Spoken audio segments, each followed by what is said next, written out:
Gente, boa noite. Eu sou a Luísa Maia, da Intercultural, uma associação de migrantes aqui do Porto. A gente atende várias nacionalidades e nosso projeto é um projeto informativo e de integração dos imigrantes com a população portuguesa, para a gente ficar um povo só, né? Não ter diferenciação entre imigrante e nativos de Portugal. E a gente tem, esse projeto começou em abril, com uma precariedade laboral, e agora é a segunda sessão. Estamos vendo uma terceira sobre essa lei laboral, sobre a lei laboral, e depois também estamos prevendo também uma de acidentes laborais. Aí a gente fecha o ano com o nosso projeto concluído. E eu queria agradecer muito aos nossos parceiros, a Madre Lusa, a Casa da Pertença, a União dos Sindicatos do Porto, que é um parceirão, a Cassandra, pelo acolhimento tão carinhoso que teve com a gente, e a todos vocês que estão aqui, né?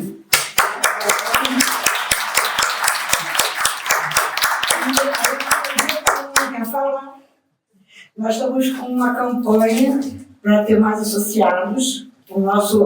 Nossa anuidade é simbólica, é €1. Quem depois no final quiser se associar, procura a Anabela levanta a mãozinha ali, ela vai ficar ali com as fichas de inscrição, tá bom? Então pronto, vamos dar início. Eu passo para a nossa moderadora, a Luca Lainho, brasileira, historiadora, que está aqui em Portugal há 6 anos, 10 anos quase.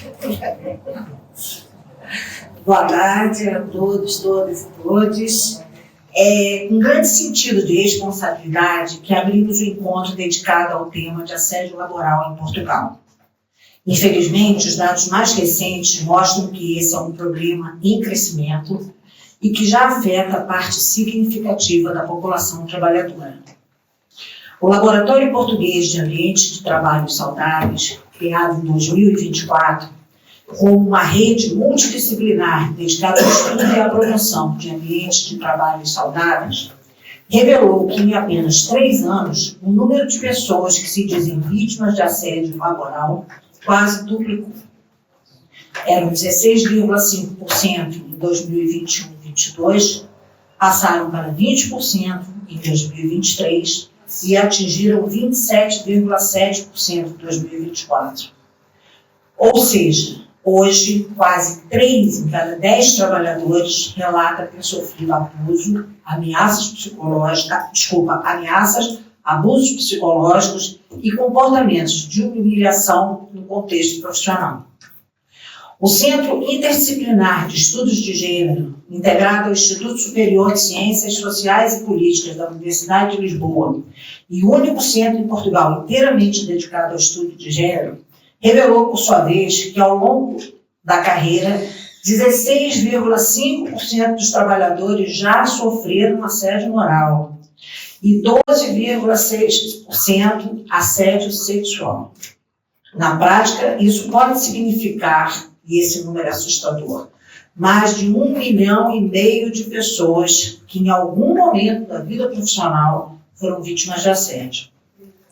Esses dados não só confirmam a gravidade do problema, como mostram que comportamentos abusivos, antes muitas vezes normalizados, começam a ser reconhecidos como inaceitáveis.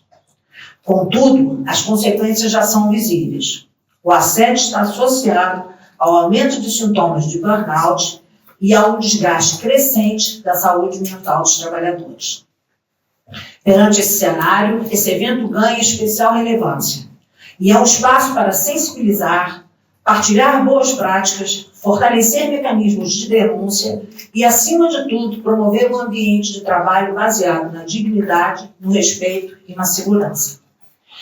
E também, por isso, temos hoje conosco 3 convidados especiais, cuja experiência e o compromisso dão voz a diferentes dimensões dessa realidade. Então, a nossa primeira convidada é a Márcia Oliveira, advogada do movimento sindical unitário, que trará perspectiva jurídica e sindical sobre os mecanismos de proteção dos trabalhadores. A Ângela Moreira, enfermeira e vice-presidente da Associação Nacional dos Sinistrados do Trabalho, que abordará as consequências do assédio na saúde e na segurança do trabalho. E a Beatriz Pinto, representante sindical da Interjovem CGTP-IM, que trará a visão das gerações mais jovens e dos desafios particulares que enfrentam no mundo laboral. Com essas vozes, queremos não apenas compreender melhor a dimensão do problema, como também reforçar o compromisso coletivo no debate ao assédio laboral em todas as suas formas. Sendo assim, eu abro o nosso encontro, passando a palavra para a doutora Márcia, que é quem vai discutir, então, toda essa parte, não só do sindical, mas a perspectiva jurídica do assédio, tá? Ora, muito boa tarde a todos. Antes de mais, agradecer o convite e congratular a Associação pela iniciativa, dada a importância e a relevância deste tema, que é preciso discutir, e desde logo o porquê de relações laborais que estamos a falar.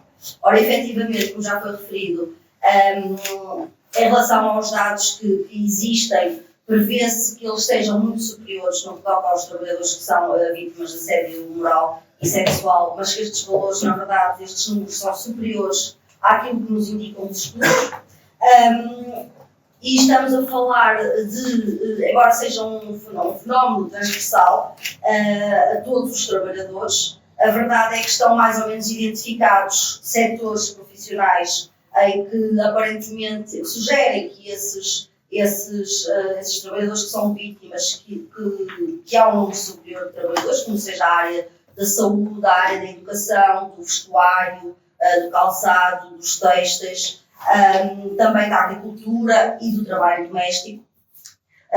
E também podemos falar de, dentro da vulnerabilidade que é a própria relação laboral, porque uma relação laboral é sempre uma relação desequilibrada, porque há o exercício do poder por parte da entidade patronal e o trabalhador naturalmente está sempre sujeito no âmbito dessa relação laboral. Mas dentro desta vulnerabilidade, e por isso é que existe o Código de Trabalho, que tem um cariz protetor do trabalhador e tem essa função social, embora nós estejamos a assistir já desde há bastante tempo, e agora em particular neste momento, com as propostas de alterações legislativas que aí se vê, há uma distorção e uma descaracterização desta função protetora do trabalhador face às medidas neste âmbito, mas de facto existem categorias e grupos dentro dos trabalhadores que são particularmente mais vulneráveis. E é o caso das mulheres, existe aparentemente uma maior incidência de assédio moral sobre as mulheres, é o caso das mulheres grávidas, no âmbito do exercício de direitos de maternidade, é também o caso das mulheres migrantes e também, por exemplo, trabalhadores portadores de deficiência, ou seja, são grupos particularmente expostos à possibilidade de assédio moral. Também uma nota para essa maior vulnerabilidade em relação aos trabalhadores que são de zonas rurais, desde logo porque há uma menor informação e uma menor capacidade de reação e um menor investimento nos recursos que possam ajudar a informar e esclarecer esses trabalhadores em zonas mais rurais, em zonas de interior. Um fator que é extremamente importante e que é um fator de risco para o assédio moral é a precariedade, ou seja, efetivamente os trabalhadores que estão em situação de precariedade também estão mais sujeitos ao assédio moral, desde logo porque existe maior medo de reação, maior medo, menor capacidade de reação. E dizer também, e curiosamente agora também com estas propostas que nós temos, que no fundo vão levar a um fomento, a uma maior precarização das relações laborais, porque se pretende estender os prazos dos contratos a termo, com a argumentação de que é mais estável um contrato a termo que possa perdurar durante 3 ou 4 anos do que um contrato a termo que só possa durar até 2 ou 3 anos, que é uma distorção completa, porque, de facto, esta precariedade não deveria existir, mas apenas, não deveria existir de uma forma geral, mas se efetivamente o critério é do posto de trabalho permanente, então não deveria ser relevante aqui este tipo de raciocínio. Dar uma palavra ainda para o facto de o assédio, de uma forma geral, já está previsto, é proibido no âmbito até para dar cumprimento a uma convenção da Organização Internacional do Trabalho, ou seja, o Código de Trabalho diz claramente que é proibido o assédio, prevê uma definição do mesmo e essencialmente temos dois pressupostos desta figura, que é ser um comportamento reiterado e que contém com a integridade física, psicológica e moral do trabalhador. No fundo, tem a ver com a sua dignidade. Este comportamento, efetivamente, pode ser humilhatório, vexatório, hostil, face ao trabalhador, tem que ser reiterado, tem que se prolongar no tempo, ou seja, a sua duração é aqui um elemento essencial. Por outro lado, é a lesão que daí resulta, que tem a ver com o facto de afetar a sua dignidade. Isto não significa que daí tem que resultar determinados danos, até porque isso varia muito de trabalho de pessoa para pessoa, naturalmente, e pode até não existirem danos que sejam mensuráveis do ponto de vista da saúde mental, normalmente também não se coloca, porque existe sempre, mas não é isso que releva. O que releva é que esse comportamento em si seja apto a afetar a dignidade da pessoa. Isto distingue-se, por vezes, à ideia de que qualquer comportamento, seja humilhante, por si só, configura o assédio moral. Mas a verdade é que são situações distintas. Ou seja, o assédio moral é uma realidade, tem todos estes pressupostos e distingue-se de um conflito laboral em que pode ser um ato pontual, pode ser uma violação do direito do trabalhador e por parte da entidade empregadora, por parte dos colegas, mas sendo episódico, sendo pontual, não configura só por si uma situação de assédio moral. Do ponto de vista das decisões dos tribunais, obviamente toda esta questão tem vindo a ser mais estudada, tem vindo a ser mais falada ao longo destes anos e por isso também a própria jurisprudência tem evoluído em relação à interpretação dos factos e à configuração como assédio moral. Um dos aspectos que se entende, embora no passado e existam decisões nesse sentido, mas isso já está, digamos, ultrapassado, é que não tem que haver uma intenção, ou seja, no assédio moral, quando há um comportamento que afeta a dignidade da pessoa, do trabalhador, não significa que tem que haver uma intenção. Pode não existir a intenção, senão apenas aquele comportamento por si só é apto. E por isso esta intencionalidade não é. No entanto, claro que quando vemos os casos concretos, muitas das vezes o assédio moral é usado como estratégia até para fazer com que o trabalhador se venha embora e faça cessar o seu contrato dessa forma, por exemplo, através do recurso à não atribuição de funções ao trabalhador, violando assim o direito à ocupação efetiva. Pronto, isto para dizer que muitas das vezes, se não mesmo na maioria, existe alguma intenção e por vezes até pode fazer parte de uma estratégia da empresa. Claro que também é verdade que o assédio moral também pode ser praticado quer por superiores hierárquicos, quer por colegas, e muitas das vezes quando é praticado por colegas não estará abrangido ou pode não estar abrangido por uma estratégia da empresa. No entanto, também gostaria aqui de referir que não podemos isolar o fenómeno do assédio moral de tudo aquilo que é uma cultura e uma organização do trabalho e daquilo que são verdadeiramente as relações de trabalho.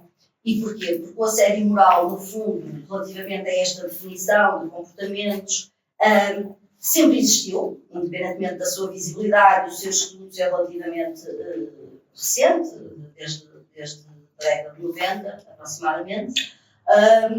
Mas ela faz também, este fenómeno não é mais do que um reflexo e algo que ganha forma no âmbito daquilo que são a natureza das relações laborais, de acordo com um determinado sistema político e social e económico. Ou seja, ele não está desfasado daquilo que é a exploração no âmbito das relações laborais, porque a questão da organização, não só a questão das estratégias nas entidades patronais, mas também a questão, métodos de direção ou questões relacionadas com a organização do trabalho, todos esses aspectos fomentam o assédio moral e representam um fator de risco para o assédio moral. Ou seja, a questão da avaliação individual de desempenho, por exemplo, o sistema de gratificações, o sistema de prémios, tudo que coloca tónica nesta questão do desempenho individual e do resultado, em que se avalia não o trabalho em si, mas os resultados. Tudo isto depois também gera um sentimento de competitividade, de mal-estar entre os próprios trabalhadores e por isso está indissociavelmente ligado com a questão do assédio moral. Por isso, ele faz parte, no fundo, desta natureza das relações laborais, faz parte de uma concepção do trabalho como uma mercadoria, coloca a tónica na questão da mercadoria e nesta perspectiva do lucro, e afasta-se da visão do trabalho, colocando a tónica na pessoa do trabalhador enquanto sujeito que presta a sua atividade. É interessante também verificar que isto é reconhecido pela Organização Internacional do Trabalho, que no que toca ao combate ao assédio, os sindicatos têm um papel essencial enquanto atores que defendem e promovem os direitos fundamentais. E claramente, em relação ao assédio moral, a Organização Internacional do Trabalho entende que a possibilidade da negociação, da contratação coletiva, a efetividade e o reconhecimento desse direito é fundamental para combater o assédio moral. Desde logo, pelo conhecimento que os sindicatos têm daquilo que se passa, eu não vou entrar aqui, vou deixar essa parte para a Beatriz, mas pelo conhecimento concreto do local de trabalho que os sindicatos têm do que se passa na empresa, pela possibilidade de trazer e dessa forma de intervir, e também pela possibilidade de, em sede de contratação coletiva, fazerem constar mecanismos que permitam controlar as atuações das entidades patronais e reagir. Pronto. Neste momento também nós temos no Código de Trabalho, temos claramente a obrigação da entidade patronal instaurar procedimentos disciplinares quando é conhecimento de que há situações de assédio moral, de ter um código de conduta relativamente ao assédio moral em empresas com mais de 7 trabalhadores, sendo que no que toca, por exemplo, à questão da instauração do procedimento disciplinar, também, no caso disso não acontecer, é considerado uma contraordenação grave. E nós temos a Autoridade para as Condições de Trabalho, que também tem aqui um papel relevante neste tipo de intervenção, mas a verdade é que isto são os sintomas, ou seja, as medidas, os mecanismos de combate e de sanção são importantíssimos, mas atuam apenas nos sintomas e não nas causas, porque nas causas nós temos todos aqueles fatores que eu estava a referir, da questão da organização do trabalho, da exploração, que só por si permite e fomenta, podem ser são fatores de risco para o assédio.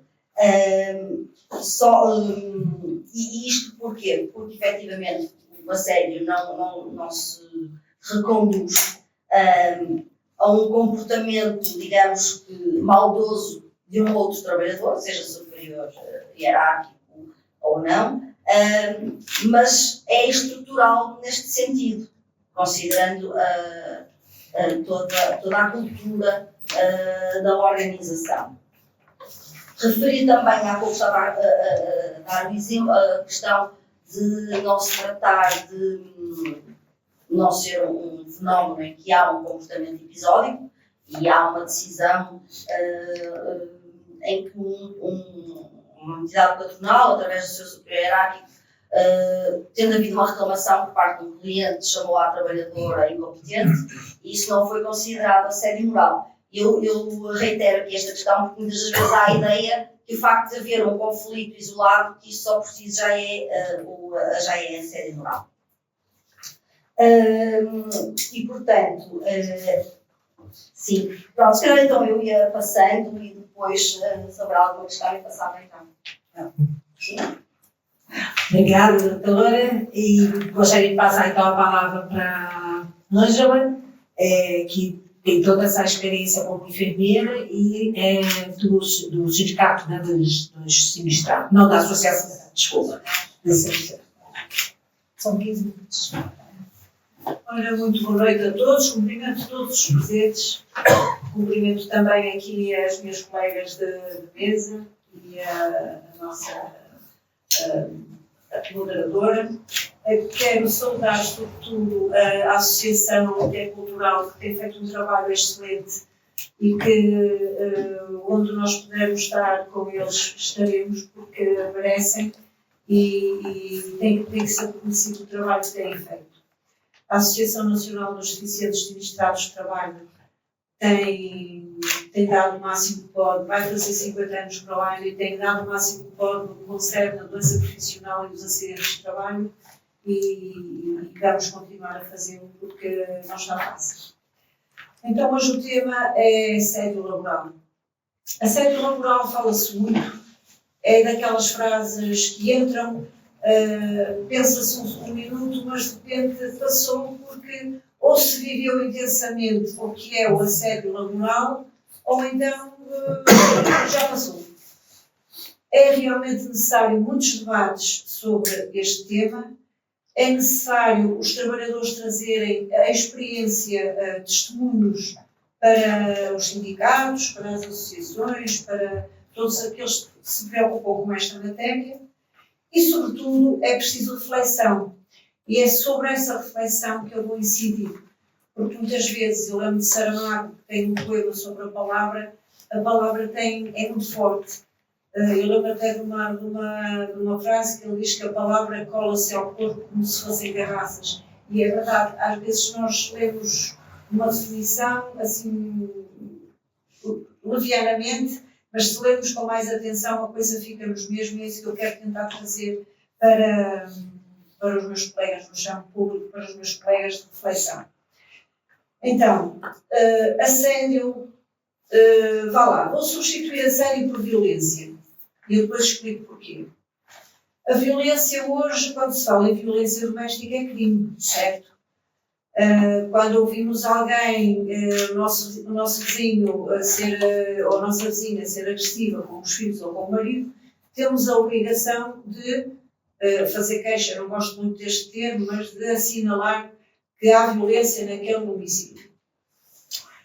A violência não deve, nem tem que ser, nem tem que fazer parte da nossa essência. A violência vai-nos transformar, permitam uma redundância, a nossa essência, vai-nos transformar enquanto ser humano. Agora, parece que está isolado, mas está interligado. Nós precisamos de trabalhar, não podemos fugir de uma relação e ficar sozinhos, para evitar a violência, mas não podemos fugir de trabalhar, porque temos de trabalhar, porque temos de comer, temos de pagar a casa, e deixem-me ser um bocadinho sonhadora, temos que trabalhar para ter uma vida decente. Isto é um sonho, porque não é a realidade, mas deixem-me ser positiva. Então, se isto vai interferir na nossa essência do trabalho, se há o assédio laboral, ora, isto vai ter interferência na nossa saúde mental e física, porque a saúde mental anda de mãos dadas com a saúde física. Como dizia o Variações, quando a cabeça não tem juízo, o corpo é que paga. Permitam-me aqui, a Márcia já falou no que é o assédio. Eu pus nestas botomices do chat GPT, pus no Google, diferença entre assédio e violência. Tive a definição de violência, de assédio e depois tive. Em resumo, assédio é uma forma de violência que se manifesta de maneira sistemática e reiterada com a intenção de humilhar ou de desestabilizar a vítima. Temos aqui duas palavras-chave: violência, vítima. Ora, se a violência doméstica, a vítima, há uma queixa, há amparo, o que é que estamos à espera para irmos muito além daquilo que está a ser feito? Não é fácil, digo já, não é fácil irmos além do que está a ser feito. Eu até, a minha mente um bocado promíscua, pensam logo, em vez da APAV, podemos criar a APAT, a Associação para as Vítimas de Assédio no Trabalho. Por que não? Alterações na saúde mental, nós sabemos que começa por, eu acho que temos aqui muitos trabalhadores, e todos nós, quando sentimos, basta termos baixos salários que não cheguem para a alimentação, para fazermos uma vida normal, aquele tal sonho que eu disse de início, basta sermos tratados como colaboradores, porque se virmos também a definição de trabalhador, que é alguém que é salariado, a definição de colaborador, não tem nada a ver, e nós temos um contrato de trabalho, não temos um contrato de colaboração, por aí fora, mas não vou entrar por aí. Já isto é uma questão, é um assédio. Eu lembro-me que no trabalho, quando eu trabalhava, eu hoje durante 45 anos fui enfermeira, tenho a sorte de ser uma cabeça dura e de quando fui a primeira vez senti assédio, fiz o que todos os trabalhadores deveriam fazer, é sindicalizar-se, eu digo isto devagar porque é fundamental, perder o medo, porque o nosso medo dá força ao que nos está ali a explorar, e ir em frente, não ter medo de lutar. E no dia em que todos os trabalhadores acordarem deste marasmo, aí até vou ter pena dos grandes patrões, porque eles vão saber o que é a verdadeira luta. E é isso que temos que fazer. Eu lembro-me quando fui a primeira vez assediada com a palavra colaborador, que havia uma reunião de colaboradores. Eu deixei o trabalho e fui-me embora quando recebi uma chamada da minha chefe a dizer não venha à reunião. Eu disse, não, a reunião não é para mim porque eu sou trabalhadora. E ficou por aí e nunca mais fui assediada em relação a isso. Era, Ângela, por favor, venha à reunião que é para enfermeiros. É para verem também que a pessoa tem que ter uma postura. Nós não somos todos iguais, infelizmente há pessoas como eu e outras pessoas com menos fragilizadas. Então começa com uma falta de confiança, uma falta de autoestima, que é fundamental para o trabalho. O irmos trabalhar de marcha atrás, como eu costumo dizer, de marcha atrás é com vontade de sair. Depois começa a tristeza, começa a não produtividade, começa a chamada de atenção. Isto é um andar devagarinho, até que chegamos à depressão, à angústia, à ansiedade, ao burnout, mas eu gosto mais de chamar de esgotamento, ao esgotamento, que se vai repercutir na família, nos filhos, no marido. Isto não tem fim. Isto também dá problemas físicos.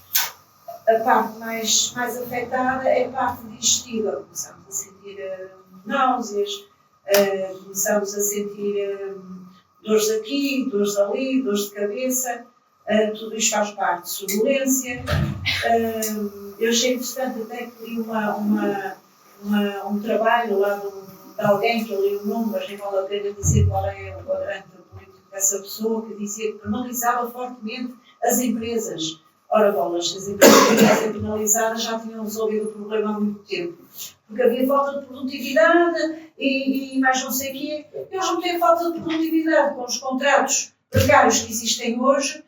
Se não estás bem, não falta quem queira. Portanto, o trabalhador de hoje, e hoje o assédio laboral não é como antigamente. Quando se falava em assédio, pensávamos logo em assédio sexual. Não, estamos muito além. E não é uma exceção. A exceção é a pessoa, é o trabalhador que não é sediado. Já falei nas alterações físicas, nas alterações familiares. Eu lembro-me fomos convidados para ir a uma iniciativa do SESP, estávamos também a falar deste tema.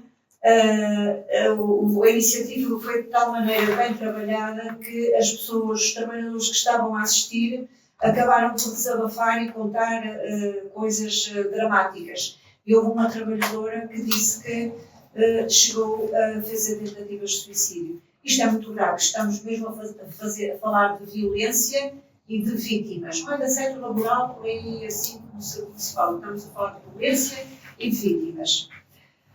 E o mais engraçado, que é a parte cómica, é que isto é considerado uma doença profissional. Eu digo isto é cómico, dá mesmo vontade de rir, porque a doença profissional hoje em dia, e está ali o colega da associação, sabe que a doença profissional hoje, até com uma simples tendinite, são anos de trabalho, é preciso ter uma persistência, é preciso ter uma resistência que não é qualquer trabalhador que consegue, mas nós na associação conseguimos. Passo a brasa à minha sardinha. Isto seria fácil de considerar uma doença profissional se estivéssemos no país das maravilhas, mas não estamos num país bem difícil, estamos num país onde os trabalhadores são explorados, onde há os exploradores, sem atenção que eu não estou a falar dos pequenos patrões, que esses são outras vítimas, estamos a falar daqueles, vocês sabem de quem eu vou falar.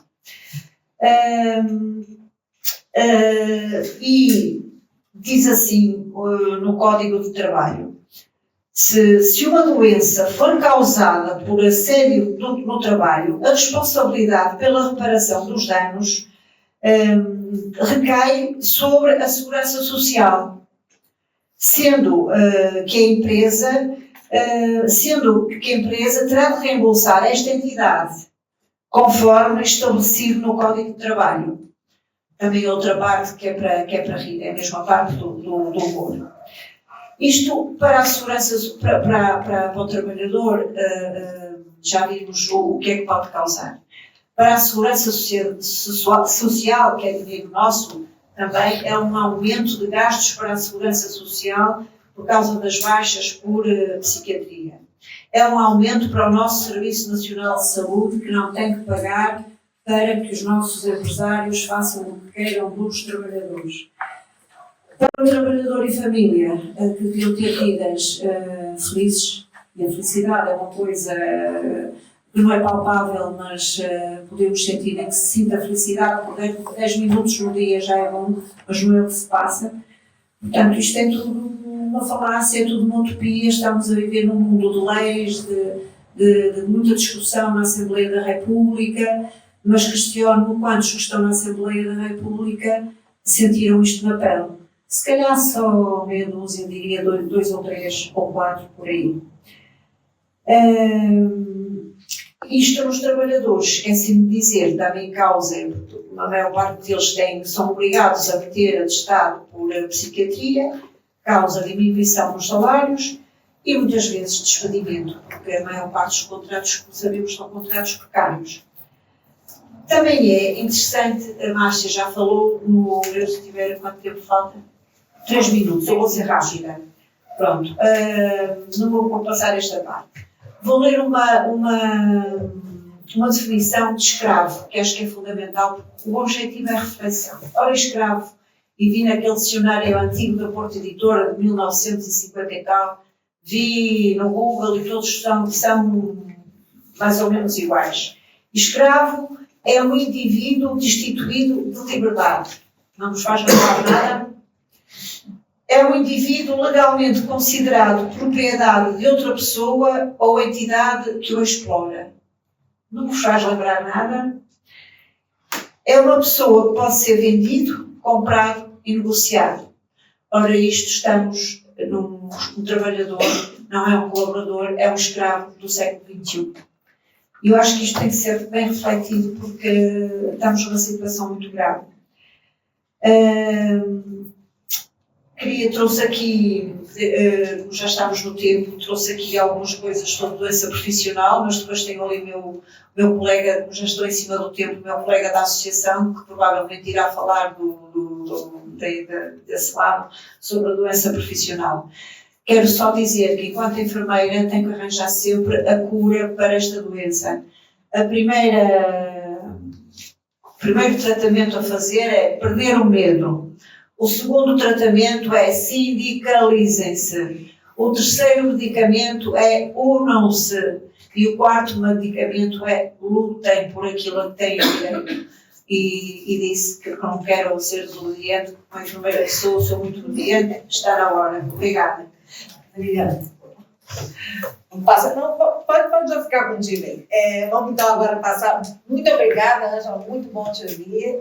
E agradecer também a Márcia, que eu finalizou, não agradeci.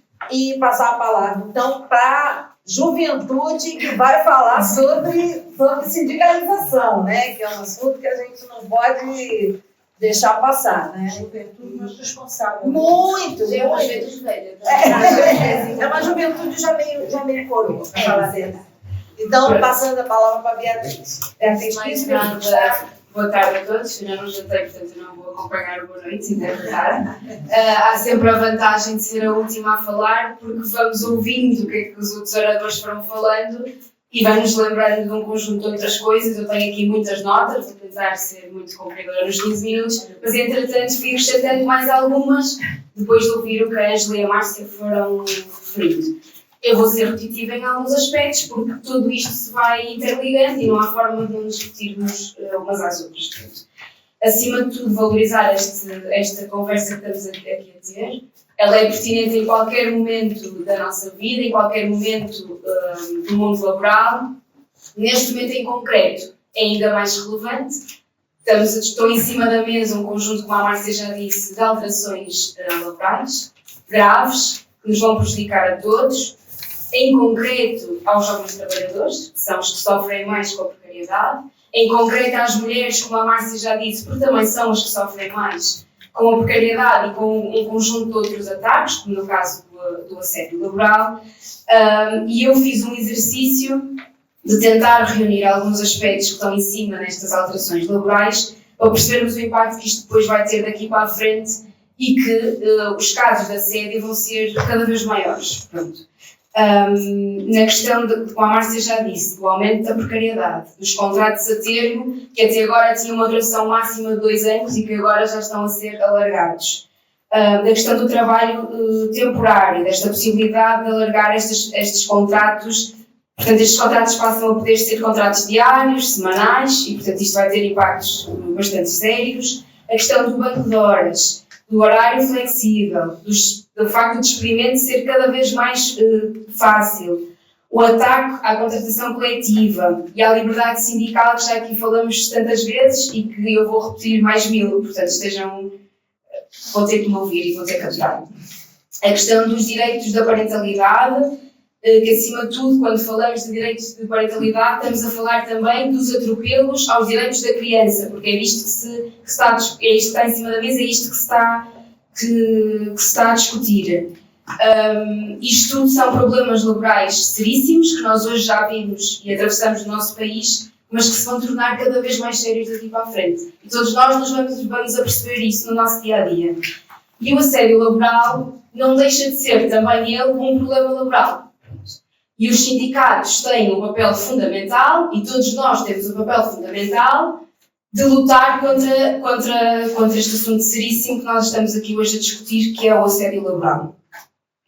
E um aspecto muito importante que eu também tinha aqui nas minhas notas e que a Márcia acabou por referir, que é importante nós termos em atenção, de que o assédio laboral existe e torna-se cada vez mais sofisticado. E sofisticado porquê? Porque às vezes nós próprios, que até achamos que somos pessoas altamente informadas, atentas, escolarizadas, que somos sindicalizados, às vezes acontece connosco e com os nossos pares e nós não nos apercebemos depois, quando o assunto já se torna cada vez mais sério, quando nos começamos a sentir mal, quando começamos a pensar, mas eu amanhã vou ter que ir trabalhar e no dia a seguir estamos com uma dor de cabeça seríssima e não é porque por acaso estamos a ficar doentes, é porque não queremos ir para o nosso local de trabalho. E portanto isto do que a Ângela também dizia, nós podemos ser todas pessoas muito informadas e muito atentas e sindicalizadas, mas às vezes este ataque torna-se tão sofisticado, tão fininho, não é? Tão mascarado, que nós não nos vamos apercebendo. Pronto. E é por isso que estas discussões são fundamentais e este exercício de discussão é tão importante. E aquilo que a Márcia estava a dizer e que eu também tinha aqui, é que o assédio é também uma estratégia de controlo e vai-se tornando cada vez mais sofisticado, porque as relações de trabalho também se vão degradando cada vez mais. E é importante que tenhamos isto sempre em consideração. Quando me convidaram para estar aqui hoje, disseram: olha, se conseguis trazer exemplos de casos concretos de assédio, era importante para a discussão. E eu comecei a pensar. Eu sou dirigente do SESP, do Sindicato de Comércio e de Serviços. E comecei a pensar, portanto, nos locais de trabalho que vou com regularidade, os casos que vão chegando ao sindicato, os casos de jovens trabalhadores que acabam por chegar a ter jovem. Mas o primeiro caso que me lembrei logo foi de um caso que se tornou muito mediático, mais ou menos em 2017, 2018, da Cristina Tavares. Portanto, ela trabalhava numa corticeira. Eu acho que toda a gente se deve lembrar disto, o caso foi mesmo muito mediático, durou muito tempo, foi ao tribunal várias vezes, foi um julgamento longo, e acho que esse é o caso mais mediático que eu me lembrei logo. Mas depois fui pensando, calma, mas isto não pode ter sido o único caso, não é? E fui pensando em formas que eu estava a dizer, não é? Como é que o assédio se foi tornando cada vez mais sofisticado. E fui-me lembrando de um conjunto de coisas que vão chegando ao SESP, como chegam provavelmente a muitos outros sindicatos, a muitas outras associações, casos que nós vemos do nosso local de trabalho, que ouvimos da nossa família, dos nossos amigos, das conversas de café, e que eu trouxe para aqui para até deixarem em reflexão. E depois eu também queria ouvir do outro lado o que é que vocês acham sobre isso e se conhecem outros casos. Por exemplo, o caso de trabalhadores que pedem horário flexível porque têm responsabilidades parentais e automaticamente são transferidos para um local de trabalho mais longe. Ou seja, a entidade empregadora não lhes permite esta alteração, portanto, o facto de ter um horário flexível, o que está na lei, já agora, e portanto são obrigados a fazê-lo, e com represália colocam num local de trabalho mais afastado. Isto acontece muito, por exemplo, nos shoppings. As pessoas trabalham, por exemplo, para a Zara. O seu contrato de trabalho diz que eles podem trabalhar na Zara do Norte Shopping ou podem trabalhar na Zara do Gaia Shopping. E para o trabalhador tem que se deslocar, por exemplo, até o Gaia Shopping, traz-lhe um conjunto de complicações, e estamos a falar ainda por cima de um trabalhador que tem um filho pequeno em casa para cuidar e dar atenção. E quando um trabalhador já é muito informado e quer afirmar o seu direito, que está na lei, exige o cumprimento desse direito variadíssimas vezes. Eu não estou a falar de casos isolados, estou a falar mesmo de muitos casos. Os trabalhadores são colocados meses seguidos nos piores horários possíveis. Portanto, a entidade empregadora vai usando e afinando estes mecanismos que tem, não é? Para mostrar ao trabalhador que as coisas não são bem assim e quem manda é o patrão. Nós temos visto até nos últimos tempos imensas notícias que vão saindo de casos destes. Esta semana, e até relacionando agora com a academia, têm saído notícias de casos de assédio sexual e de assédio laboral. Portanto, as coisas estão a acontecer e vão se tornar cada vez mais evidentes. Podemos falar também de empresas que não cumprem com as fichas de aptidão profissional, dos trabalhadores que têm limitações decorrentes de algum acidente profissional que aconteceu no seu local de trabalho ou por terem já alguma doença profissional e que são pressionados durante meses e durante anos a trabalhar como se não tivessem estas limitações. Isto às vezes parece-nos que são coisas que não acontecem. Se as pessoas tiveram algum acidente ou têm alguma doença profissional ou alguma limitação, claramente que a entidade patronal vai reajustar o posto à sua condição, mas a verdade é que são mesmo muitos casos em que isto não acontece e cada vez mais. Basta-nos ir ter contacto com trabalhadores de centros comerciais, da grande distribuição, Pingo Doce, Continente, que isto são casos mesmo aos pontapés. E pegando há bocado o que eu estava a dizer, às vezes isto faz de tal forma parte do nosso dia-a-dia, portanto é só mais um dia, que o trabalhador às vezes não é ter medo de se afirmar. O dia vai passando, a vida vai passando e nós acabamos por nos acostumar a esta situação. E as consequências que isto vai tendo são gravíssimas, são consequências físicas, que a Ângela já falou, mas não só. São consequências de outro nível, de deixar de ter tempo para acompanhar a família, não só os filhos, mas nós sabemos que cada vez mais vamos assumir outras responsabilidades, com os pais, com os avós, e vamos tendo cada vez mais responsabilidades de acompanhamento. Eu lembro perfeitamente de estar a ter um contacto com os trabalhadores no El Corte Inglês de Vila Nova de Gaia e estar a falar disto mesmo, e no caso era da questão da flexibilidade do horário, e de uma trabalhadora olhar para mim e dizer: menina, mas olha, isto já é tão normal, eu até já posso dizer isto. Eu perdi o crescimento dos meus filhos. Eu tenho um filho de 14 e um filho de 18 e posso lhe dizer que eu não acompanhei o crescimento deles. Porque eu trabalho durante a semana, tenho horários rotativos, trabalho ao fim de semana. Isto foi a minha vida toda.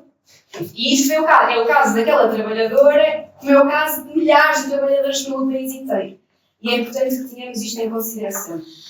Às vezes os casos de assédio são casos graves, não é? Ou seja, são todos casos graves, mas às vezes casos muito claros, outras vezes não. Mas precisam de cuidado. E a Márcia há bocado estava a falar e passou para mim a bola e disse: Beatriz, depois vai pegar o conceito do sindicato.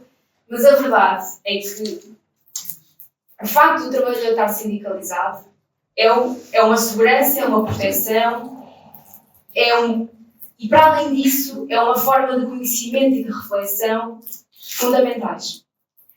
Porque o sindicato primeiro tem um reconhecimento, e ainda bem que o tem. Há muitos que dizem que os sindicatos estão desatualizados, que vão deixar de existir, que os jovens trabalhadores já não veem nos sindicatos uma forma de organização e de representatividade, mas a verdade é que os números não mostram isso. Nós temos muitos jovens trabalhadores a sindicalizarem-se. Eu conheço melhor o caso concreto do sindicato onde sou sindicalizada, e a verdade é que se nós temos mais jovens a trabalhar neste setor, neste caso o setor do comércio e dos serviços, nós também temos mais sindicalizados. E isso mostra que os jovens reconhecem nos sindicatos uma forma de segurança, de representação, e é importante ter isto em consideração.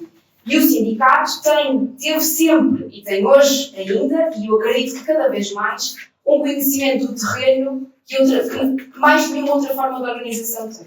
Porque nós estamos diariamente nos locais de trabalho, porque falamos com os trabalhadores, porque vamos ao seu contacto, porque reunimos com os trabalhadores e colocamos em cima da mesa a discussão dos seus problemas e dos seus anseios, porque os próprios trabalhadores com o seu sindicato constroem cadernos reivindicativos que não são mais do que o que o trabalhador sente que é o que precisa para si e que é uma justa reivindicação, e o assédio laboral entra também nesta questão dos cadernos reivindicativos, e portanto o sindicato tem um papel fundamental de terreno, de conhecimento e de proteção.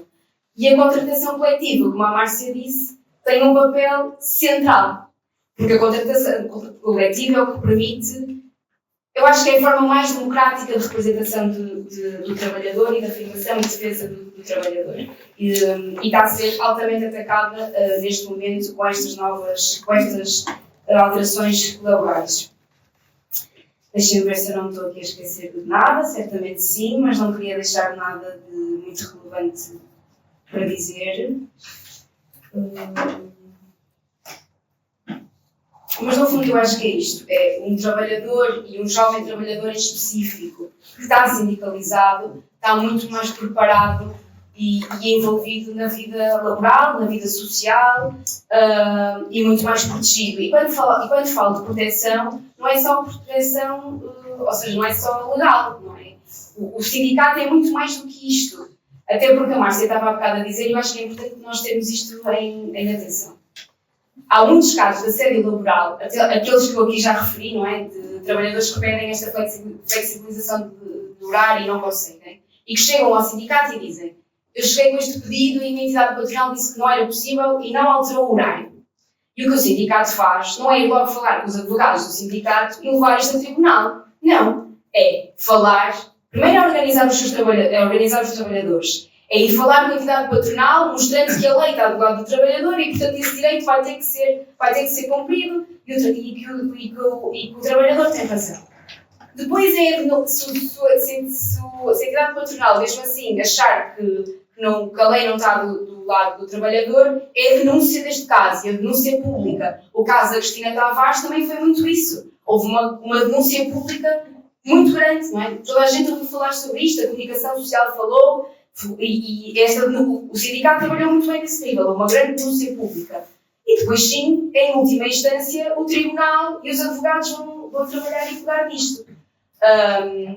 E às vezes há uma ideia muito presente, é que os trabalhadores só vão ao sindicato quando precisam de que o advogado vá lá parecer e bater à porta do patrão. Mas isto não é verdade. O sindicato tem um papel muito para além disso e fundamental. E eu acho que o exercício que nós devemos levar daqui hoje é perceber que os sindicatos estão vivos, estão cada vez mais vivos, e que todos os trabalhadores devem ver no sindicato uma forma de organização e, em especial, os jovens trabalhadores devem sindicalizar-se. Isso não impede que se organizem de outras mil formas. Há muitas associações, e aqui temos o exemplo de várias, que têm um papel fundamental de denúncia, e não só de denúncia, de trabalho cultural, intercultural até aqui no caso, de reivindicativo. Mas o sindicato, uma coisa não impede a outra. O sindicato tem o seu papel e o movimento associativo tem o seu papel. E aí muitas vezes está interligado. A prova disso é esta conversa que estamos aqui a ter hoje. E acho que o exercício que estamos aqui a ter, esta conversa, esta partilha, deve ser reproduzido muito mais vezes. E é isto. Obrigada a todos.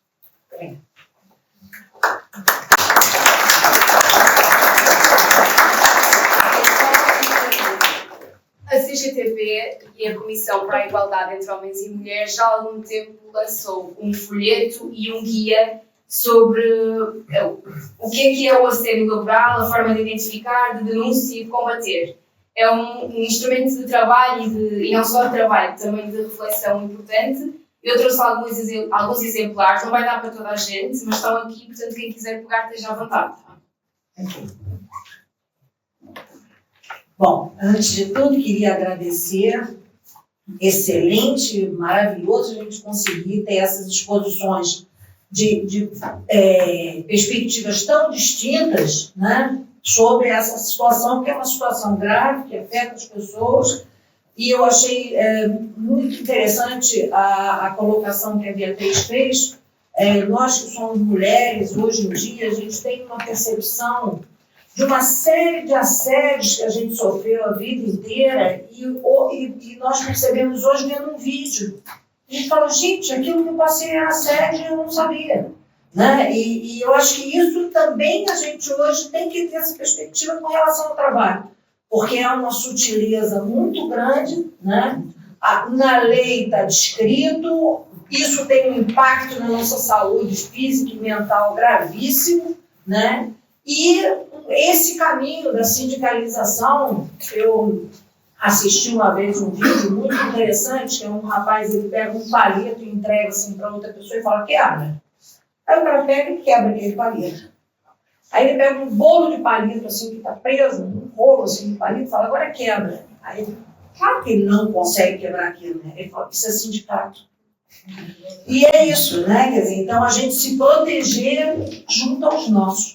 Né? E é o caminho para a gente tentar lidar com todas essas situações.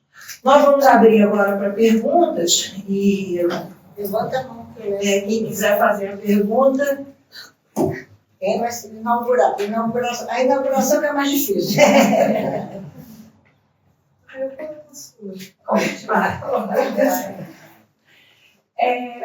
Vocês falaram sobre a violência sutil e, claro, quando é uma violência mais óbvia, fica claro, porque a pessoa está sendo assediada e tudo, mas pensando nessa violência sutil, nessa ameaça sutil, eu sou designer gráfico, design, então eu penso muito no papel atual da inteligência artificial e dessa ameaça, tipo, se você, antigamente era, se você não fizer, tem quem faça, posso contratar outra pessoa, e agora se você não fizer, tem uma ferramenta que vai custar $10 e faz. E como nós, como os trabalhadores, como os sindicatos podem se organizar com políticas públicas que protejam o ser humano, basicamente. Quem que vai querer? Alguém especificamente?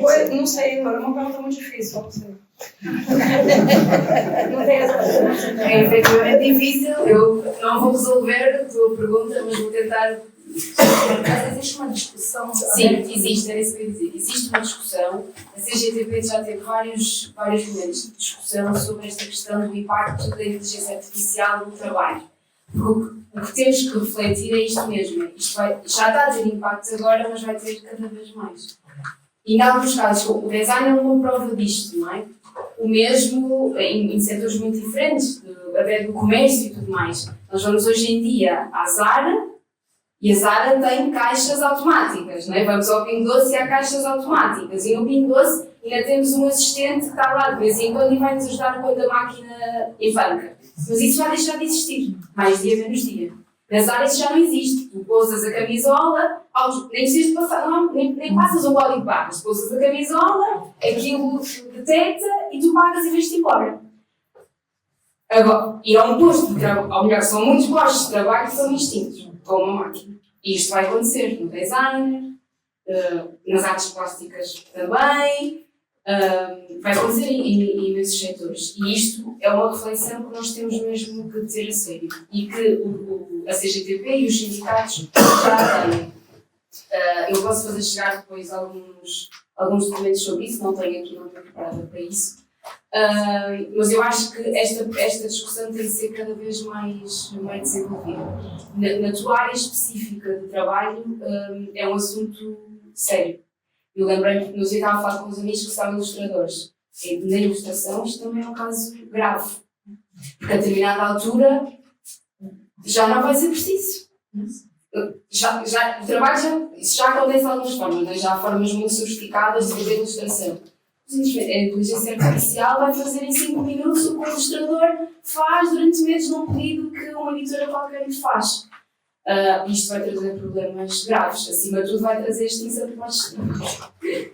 E, portanto, as pessoas vão ficar sem receber e sem trabalho. E que trabalharam durante muito tempo para ter esta formação porque acreditam e querem trabalhar nesta área. E, portanto, fica aqui o desafio de criarmos um debate sobre os impactos que a inteligência artificial vai trazer no mundo do trabalho.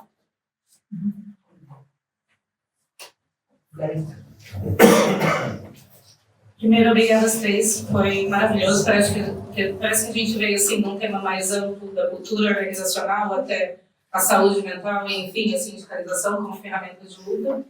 Eu vou pôr a pergunta para a Beatriz, mas se vocês também quiserem responder, porque eu acho que você mencionou a Interjovem, mencionou o sindicato, e estava aqui pensando também, estou nessa área maravilhosa, genérica da comunicação e do marketing, e uma das coisas que eles também faz parte do Partido Comunista, tem outros camaradas do meu núcleo aqui. Uma das coisas que nós discutimos muito é o isolamento dentro dessas áreas, por exemplo, né? Que cada um se vê com um título muito chique, tem lá no LinkedIn. Então ninguém é, por exemplo, todo mundo professor, todo mundo enfermeiro. Cada um é uma coisa muito especial. Então, eles não são parte de uma classe. Então não precisa sindicalizar porque sou eu. E, além disso, né, que é uma juventude, especialmente lá em Portugal, eu começo a ver isso no Brasil, mas acho que em Portugal ainda chegou primeiro, talvez pela industrialização mais forte que existe na Europa. Eu vejo que isso é uma coisa que, vou usar um termo um bocado forte, que assola a juventude entrando agora no mercado de trabalho, porque, por um lado, uma Europa industrializada, por outro, um Portugal não muito industrializado. Então, um Portugal dependendo extremamente do setor de turismo, né, de serviços e de comércio, a juventude sai super qualificada, porque o 25 de abril tornou isso possível, e encontra apenas restauração, trabalhar na recepção de um Airbnb, de um hotel, né, ser guia turístico, ou ou ir para essas áreas que durante alguns anos aqui fizemos a propaganda dá muito dinheiro, que é programação, né, desenvolvimento, marketing. São áreas difíceis de sindicalizar, porque todo mundo é muito especial. E, por outro lado, a outra parte ainda desse assolamento da juventude, que é todo mundo recibos verdes. Como é que você sindicaliza uma pessoa que é muito especial, só tem ela na empresa, e que nem sequer tem um contrato? Então, como é que o sindicato chega e faz esse debate? Essa era uma das minhas perguntas. Como é que vocês lidam com esse desafio de conseguir trazer pessoas que hoje estão quase todas a recibos verdes, e agora com esse governo cada vez mais vão ter contratos a termos, que depois é outro contrato a termo, e elas nunca são efetivas, então o tempo delas na empresa está contado. E por outro lado, o debate de modo geral, e acho que sim, abrir para todas as pessoas, falaram do assédio, e eu fico pensando, também como alguém já teve no movimento há muito tempo, é difícil falar com pessoas que não estão dentro do sindicato, é difícil falar com pessoas que não estão dentro do partidos. Seja porque elas têm um preconceito enorme, né? Tem uma cultura liberal fortíssima que afasta as pessoas do sindicato. Como é que vocês chegam nessas pessoas dentro das empresas? Pronto, eu vou tentar. Primeiro, há setores que são setores mais difíceis de intervenção. Acho que temos que ser muito honestos nisto, por questões históricas, não é? E de implementação no terreno, das condições de trabalho e tudo mais. Na questão da comunicação, do design e não sei o quê, não é a minha área, portanto, eu estou a falar de quem está a ver de fora, tenho alguns amigos que trabalham na área e, portanto, a minha reflexão é um bocadinho até das conversas que tenho com eles. E eu acho que é para além de serem especiais. Eu percebi o termo que tu usaste, porque eu às vezes também uso isso. Não é serem especiais, é o facto. É mais difícil organizar os trabalhadores, isto é um facto, temos que ser muito honestos aqui, porque, para além de estarem muito espalhados, a sua forma de organização é mais difícil, têm problemas difíceis também, porque tu podes trabalhar em área de comunicação e trabalhar numa empresa grande, e seres o único da área da comunicação a trabalhar nessa empresa, portanto o teu problema vais sentir um problema muito diferente do teu colega que trabalha na mesma empresa, mas está no escritório ou está na área comercial, portanto é mais difícil organizar um trabalhador que está sozinho, assim como é difícil também organizar, e pegando aqui no design, porque lembrei-me agora, porque foi falado aqui há pouco, há muitos trabalhadores que trabalham em design que trabalham por conta própria. Muitos deles não estão aqui no dia sequer, estão em casa.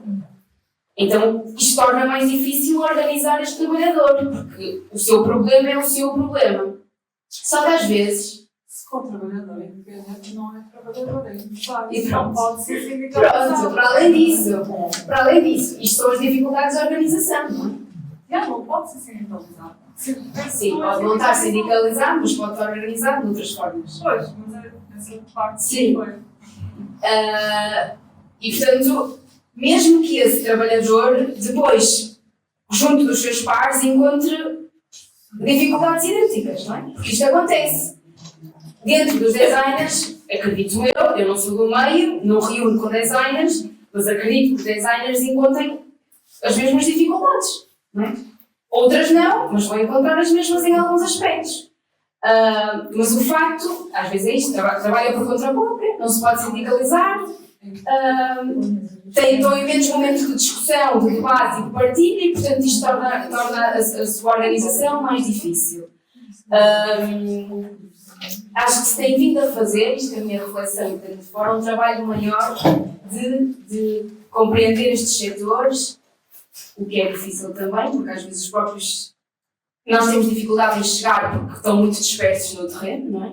Isso cria-nos dificuldades, mas acho que há uma linha que se está a caminhar para conseguir ter mais conhecimento das realidades destes trabalhadores. É diferente de intervirmos, como estavas a dizer, na área da saúde, na área da educação, na área dos serviços, do comércio, porque estamos a falar de estruturas muito maiores. Vamos a uma escola, ok, a realidade dos professores é diferente, há professores que trabalham, que iniciaram agora a sua carreira, e há outros que estão quase a chegar à reforma e estão a contar os dias porque só querem a reforma e já não aguentam mais. Mas a verdade é que é mais fácil encontrar os pontos comuns de intervenção do que noutras áreas. Isto cria-nos algumas dificuldades, efetivamente. E pegando no aspecto dos jovens em concreto. É verdade, há cada vez mais jovens qualificados, somos uma geração muito qualificada, que sai das faculdades e que depois encontra estes problemas, não é? E vai muitas vezes, não arranja trabalho nas suas áreas e acaba por ter que ir trabalhar para outras áreas. Portanto, isto é uma realidade que não é de hoje, que vai se tornar cada vez mais acentuada até pelo que já falamos aqui, destas alterações laborais. E chegar a estes jovens trabalhadores também não é fácil. É interjovem e tem um trabalho fundamental, mas que trabalha muito em articulação com os diferentes sindicatos, tentar organizar os jovens trabalhadores que os sindicatos têm no seu meio. E tem também algum trabalho independente, de ir em contacto com empresas e locais de trabalho e falar e tentar organizar estes jovens trabalhadores que têm, e que eu acho que às vezes temos que ter isto em atenção. As nossas relações sociais também estão desta forma. Nós temos cada vez menos vontade de estar com os outros. Estamos mais em casa, temos menos tempo, a nossa vida é tão acelerada que saímos do trabalho, ou saímos da faculdade ou da escola e vamos para casa, participamos cada vez menos no movimento associativo e, portanto, as nossas relações sociais também estão afetadas a esse ponto. E isso vai ter reflexo depois também nas relações laborais, porque o contexto, nunca nos podemos esquecer que o contexto acaba por definir o meio. Eu sou socióloga, portanto sou um bocado... vou sempre defender isto. Mas eu acho que o contexto tem um papel fundamental. Se este é o contexto, as relações sociais estão desta forma e as relações laborais também. As pessoas sentem-se mais sozinhas, os trabalhadores sentem-se mais sozinhos, não veem às vezes a necessidade de se sindicalizar e organizar, mal entram começam o primeiro trabalho e às vezes há uma grande dificuldade a chegar aos jovens trabalhadores. A Interjovem e os diferentes sindicatos têm feito um trabalho fundamental para tentar combater estas formas de isolamento também. Qual era a tua última questão? Como é efetivamente que vocês conseguem dialogar com quem não está no sindicato? Pronto, é isto. É tentar sempre chegar onde ainda não conseguimos chegar. Não há outra forma. E é ter momentos destes, que é nós sairmos. Nós devíamos estar a ter este debate na União de Sindicatos, aqui ao pé. Só que às vezes é mais difícil nós conseguirmos ter um público de 50 pessoas, quase como estão aqui na União de Sindicatos, do que aqui na livraria. Porque ainda há um conjunto de preconceitos. Pronto, e nós temos que ser muito honestos nisto. E ajuda-nos a ter momentos destes, em que saímos do contexto do movimento sindical e estamos num ambiente diferente, a falar do mesmo tema. Portanto, nós estamos a falar da organização e do papel dos sindicatos e do assédio laboral, mas não estamos a falar das instalações da União de Sindicatos, estamos a falar aqui na livraria. E provavelmente isso fez com que outras pessoas que não estão tão ligadas ao movimento sindical e muitos jovens participem nesta discussão. E eu acho que o caminho é muito por aí. Acho que a Angélica fala também um pouco.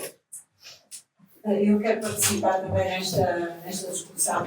É assim, concordo plenamente que os jovens de hoje estão extremamente desvalorizados. São pessoas de grande valor, de grande capacidade, têm-nos ensinado a nós mais velhos com coisas fantásticas, mas socialmente estão desvalorizados. Eles saem de uma faculdade, saem de uma escola, não valem nada no mercado de trabalho, são explorados. Eu sou do tempo em que todos nós tínhamos um contrato efetivo. Não havia aquela divisão, portanto a luta era fácil, porque íamos todos defender o mesmo, o objetivo era o mesmo, íamos todos à luta. Depois começou a entrar um tarefeiro, um contrato a tempo certo, é o dividir para reinar. E conseguiram. Isto foi feito lentamente, é o dividir para reinar. E depois cria-se os ACTs, os tatatatás, que são coisas fictícias para dar lugares, eu vou ser contagiosa, porque é para dar lugares a pessoas que têm filhos e a pessoas que calham bem e fica tudo muito bem. Os recibos verdes são os falsos patrões. O recibo verde não foi criado com esse objetivo. São os desgraçados que trabalham, ainda por cima têm que pagar IVA e segurança social, e se ficarem doentes não ganham e mais não sei quantos, já sabemos isso tudo. E depois é difícil a sindicalização, mas não é impossível. Não é impossível porque consegue-se. A sindicalização neste momento é impossível porque a comunicação social contraria a vontade dos trabalhadores de sindicalizar. Porque a comunicação social tem um efeito na população que é penalizador. A comunicação social, desculpa, eu esqueci porque não sei você, a comunicação social está ao serviço do grande capital.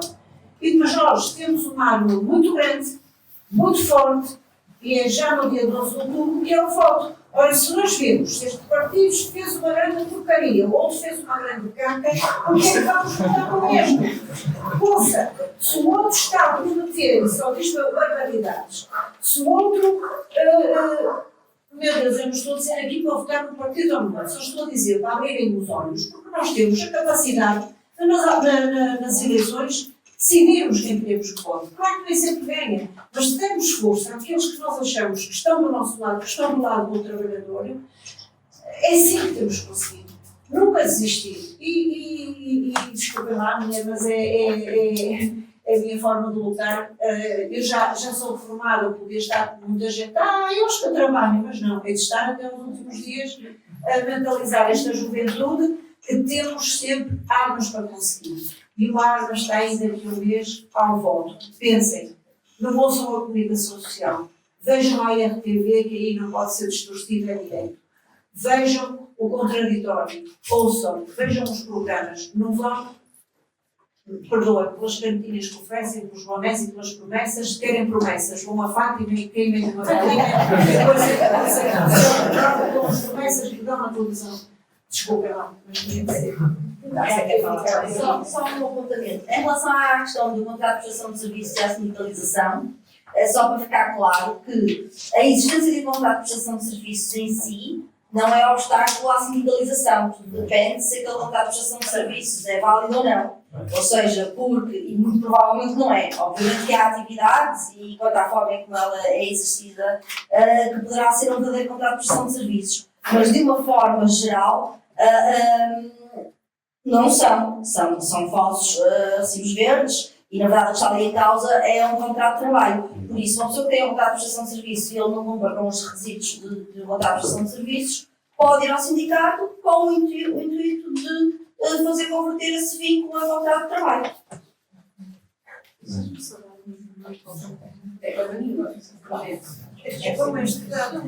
É só porque eu me lembrei de um exemplo concreto que pode ajudar aqui a clarificar, e eu desculpem, eu sou do comércio, mas agora, como as questões que foram levantadas era de outra área, eu estava a refletir e lembrei.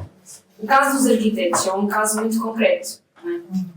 E que se calhar pode ajudar aqui a clarificar. Nós temos arquitetos que trabalham em grandes empresas de arquitetura, às vezes até outras empresas que não são de arquitetura, mas que têm arquitetos a trabalhar consigo. Temos arquitetos que trabalham em pequenos ateliês de 5, 6, 10 pessoas e temos arquitetos a trabalhar por conta própria. Pronto.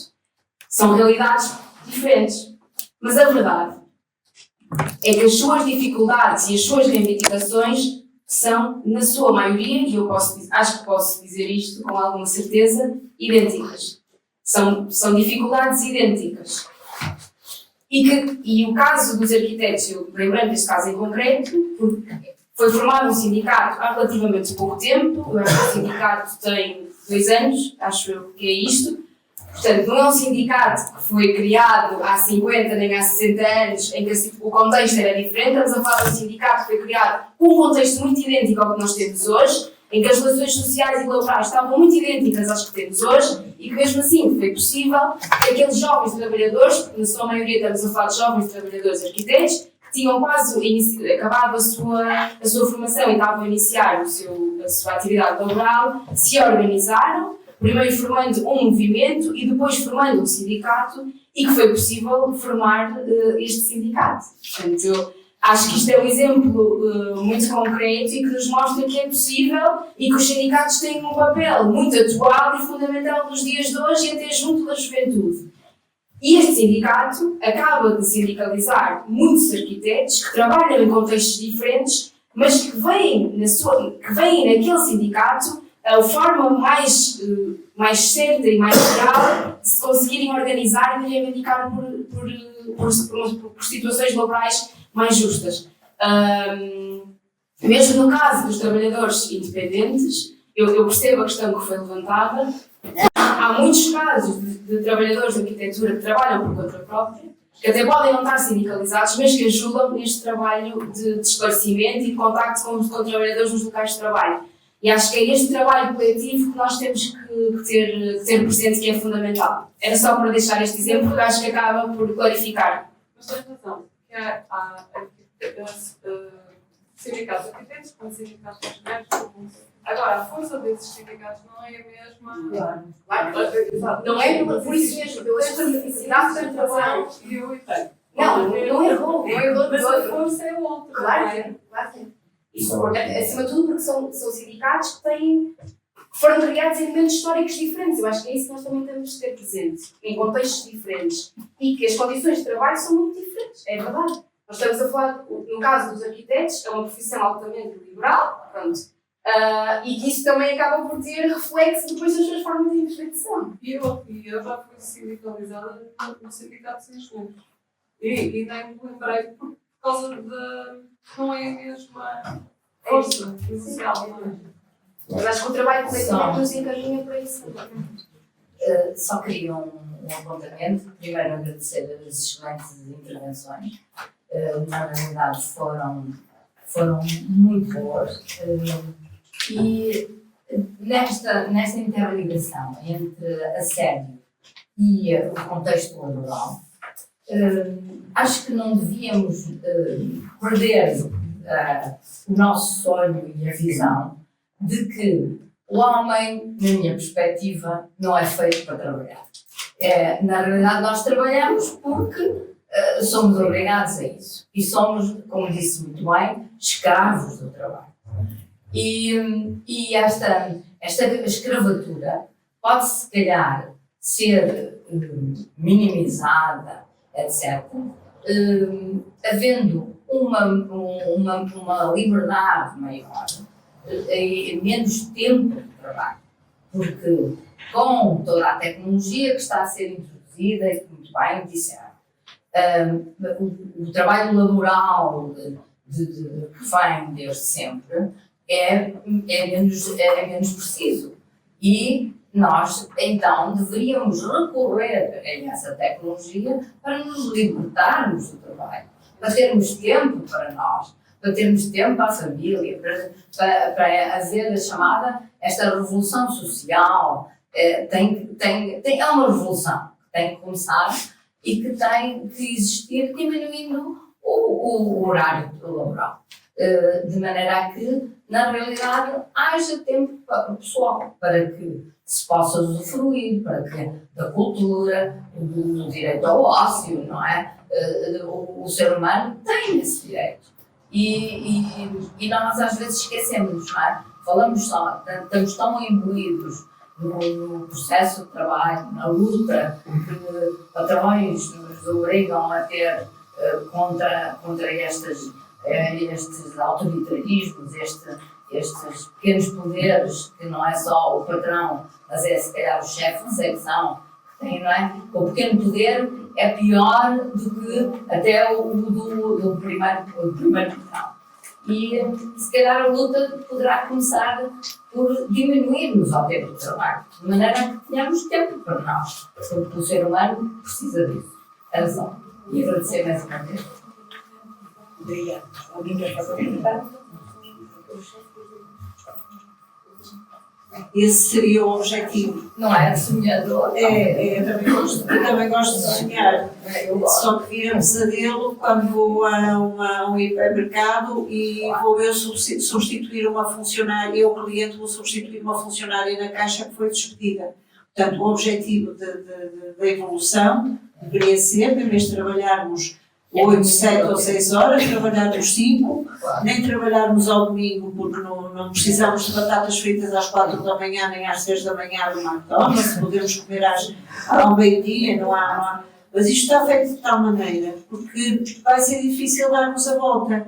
E no ano passado saiu o Trabalho Digno, conciliação do trabalho com a vida de família, e o diploma que saiu, que foi o 13 de 2023, foi o 23 já nem sei o número, fizeram alteração a 13 diplomas, mas foi pior, para penalizar o trabalhador. As utopias existem, não é? E eu também gosto de sonhar, e ainda bem que sonho, mas de vez em quando há aquele acordo com um pesadelo que me põe.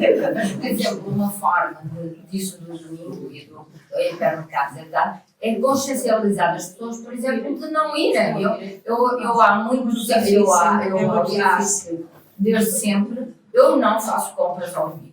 Não faço. Só fechando mesmo, então estamos consciencializados. Portanto, mas isso por exemplo, nós somos aqui aos vizinhos espanhóis e eles ao meio estão fechados, as pessoas estão fechadas. À hora do almoço. À hora do almoço fecham e então até às 4 da tarde, 5 da tarde, chegam ali e fecham, é a hora da cesta e acabou.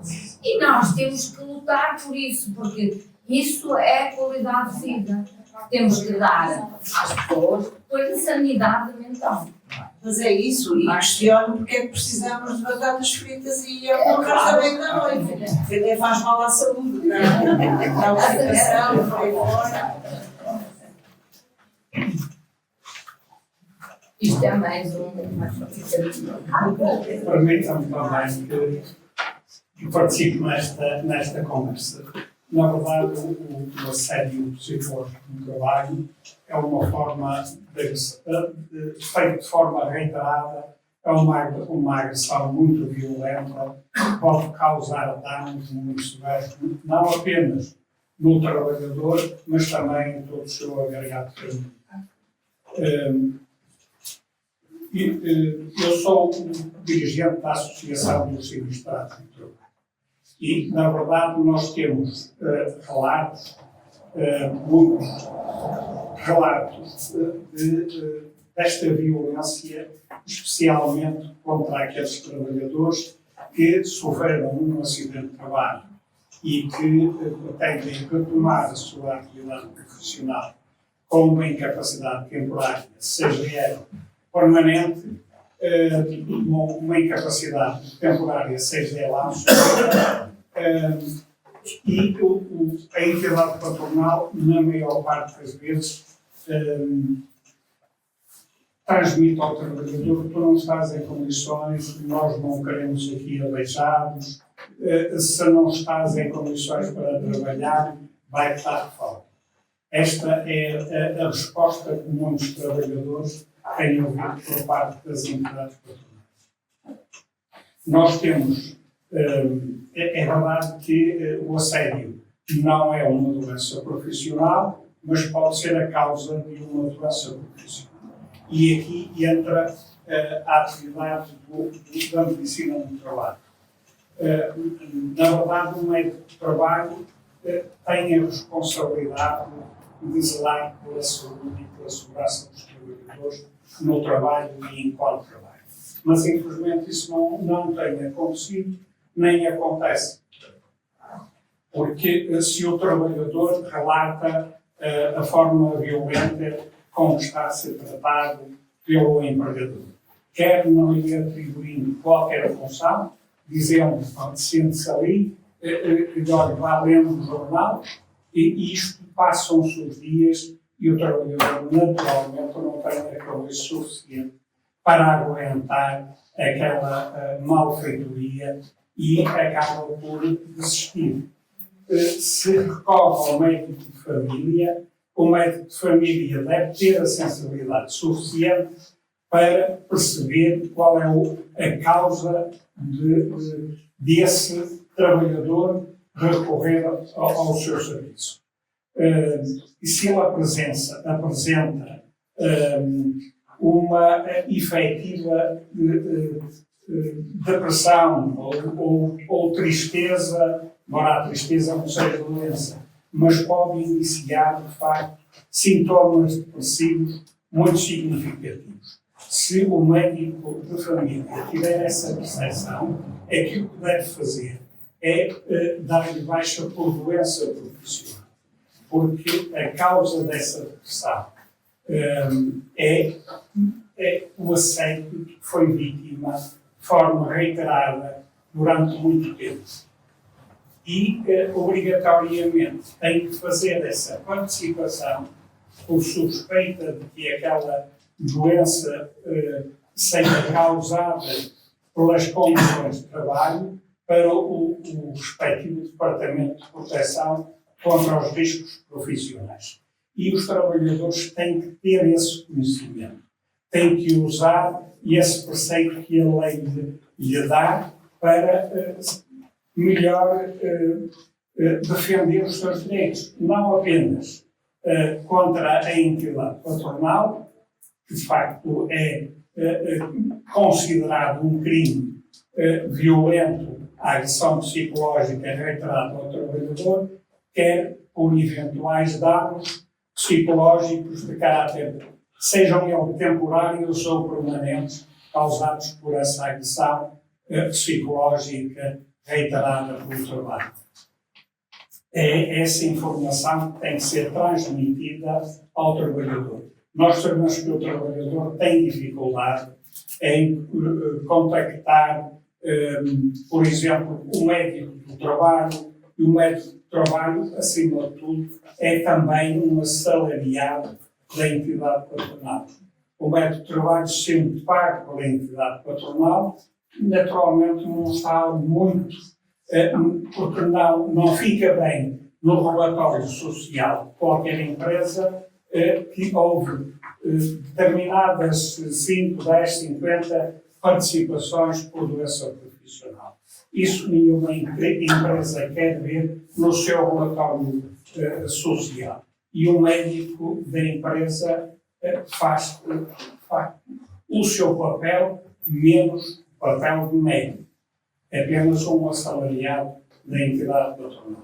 O recurso ao médico de família é mais fácil, mais simples para o trabalhador. Já o conhece porque se sente muito mais à vontade e o médico de família tem o dever de fazer essa participação, que é dar conhecimento à entidade patronal e seguramente terá no futuro uma atitude diferente para com os outros trabalhadores. No fundo é isso. Só quer que alguém faça algum comentário? Não. Nós vamos fazer uma ronda de perguntas. Tem a Linda, tem o Breu, a Ana, mais alguém que se inscrever? Então vamos.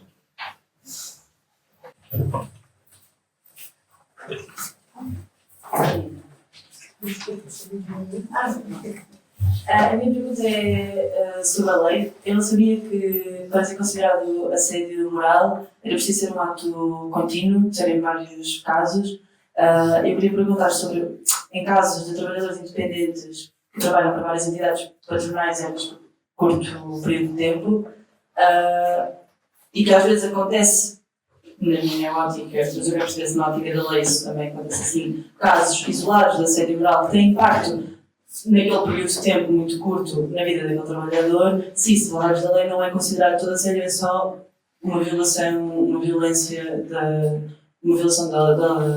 do trabalho. Pronto. Bom, isso depende sempre de cada caso concreto. Quando se fala de um comportamento que tem que perdurar no tempo, não se diz exatamente qual é o tempo, não é? Por isso teria que ser visto. É óbvio que um vínculo de um ano é mais fácil dizer que há um comportamento reiterado do que um vínculo de 3 meses. Mas 3 meses também pode ser suficiente, dependendo dos comportamentos em causa. Ou seja, tudo depende da maior subtileza ou não, ou da própria natureza dos comportamentos em causa, que podem ser mais ostensivamente violentos ou não, para se poder concluir com uma situação de assédio moral. É evidente, se uma pessoa trabalhar durante uma semana, nunca vai chegar a configurar assédio moral, dificilmente. Estaremos numa situação de configurar assédio moral porque de facto não houve tempo. Mas então, pela lei, o assédio está automaticamente relacionado ao tempo? Não, um dos critérios é que tem que ser um comportamento reiterado no tempo. Ou seja, se vamos imaginar aquele exemplo que eu estava a dar de um acórdão que houve uma trabalhadora que uma cliente fez uma reclamação dessa trabalhadora. E a entidade patronal, o seu superior hierárquico, disse: tu és uma incompetente, não estás aqui a fazer nada, tu és uma incompetente. Isto foi um ato isolado, certo? Ou seja, este comportamento ainda que violador de deveres laborais, respeito, não configura propriamente uma assédio moral, porque é algo isolado, não está ligado com outros comportamentos. Se todos os dias, durante 3 meses, ele a insultar, aí já é considerado. Por isso, a questão do tempo é um aspecto essencial. Obrigada. Eu acho que não vou pensar em próprio. Ou professor Ana? Sim. Opa, eu estou organizado aqui no Intercultural dos dias. Eu estou muito orgulhoso porque a equipa que conforma a Intercultural é magnífica e tem um grande compromisso com os imigrantes. E como estou organizado neste grupo do Brasil, eu estou um bocado nervoso por causa de receber a notícia de que Bolsonaro foi condenado.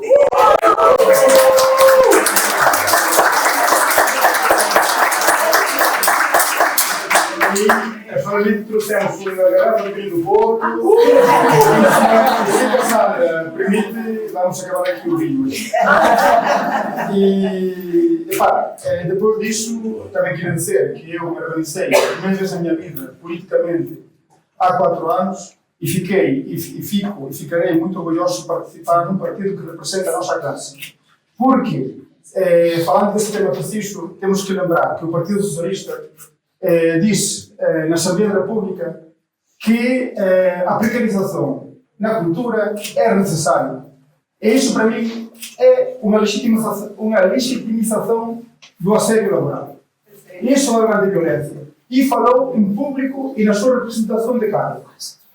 E, como nós somos, por natureza, reprodutores, o que nos faz interromper a xenofobia, a discriminação de género, o racismo, é termos uma capacidade crítica com o mundo.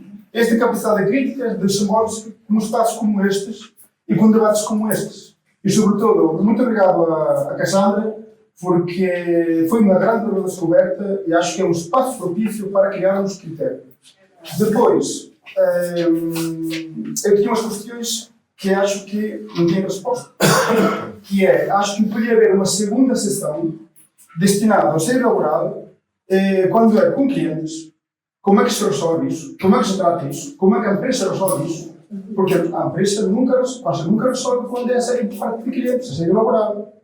Depois, o assédio laboral em escolas e na educação, que é muito forte, entre o próprio professorado e também o alunado, os alunas e os alunos. Depois, o mais flagrante, e que a gente não sabe, eu estou organizado no Partido dos Trabalhadores, que é o PCP, já há 4 anos, e soube que estou no setor intelectual, e então os pesquisadores e pesquisadoras são os que mais sofrem assédio laboral, até o ponto de chegarem a grandes depressões psicológicas e coisas muito piores. E não é só em Portugal, senão que é internacional. Pesquisadoras tiveram que pedir traslado, por exemplo, para os Estados Unidos ou para a Alemanha, achando que ali ia resolver a vida, e ali se pior. Está muito normalizado o assédio laboral dentro da pesquisa e precarizado. E pronto, então acho que uma segunda sessão poderia ser esta, destinada ao professorado e pesquisa. Mas para acabar só, e já que estamos no âmbito poético literário, depois de ouvir falarmos a todas e a todas, a mim veio uma imagem na cabeça do assédio laboral. Eu também tinha interiorizado muito do assédio laboral. E até eu fui conivente com isso. Porque aquilo está desorbitando dentro de cada um. Porque é parte do discurso que está na base da sociedade. E então eu vi isto como se fosse, o assédio laboral é como se fosse uma barata num restaurante. Como tem baratas em restaurantes. A barata não tem culpa nenhuma. É um animalinho mais que tem o seu direito à vida. Mas dentro desta analogia, eu quero acordar o nojo que devemos ter cada vez que vejamos o assédio laboral. E se calhar, se é possível, desnormalizar o seu uso e criar uma sensibilidade ao respeito desta violência. E, nesta comparativa, eu digo, onde está uma barata, Sempre haverá mais. Uma pessoa vê, haverá quem desconfie, que viu, não? Mas o resto de pessoas, às vezes, vêm só quando têm no próprio pé. Ignorar que existem baratas, que existe assédio laboral dentro de uma empresa, levará a grandes problemas para o conjunto das trabalhadoras, para a empresa, o serviço prestado e os clientes.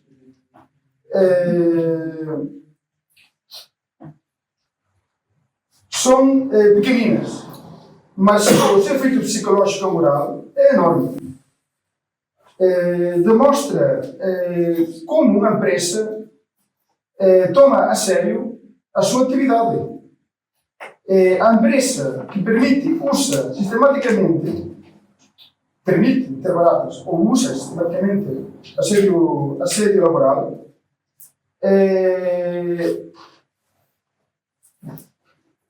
vai sempre relatar que há do seu lado, que há um pontual, igual que as baratas também nos restaurantes. Pareceu uma barata, é isolado, não é? Não é?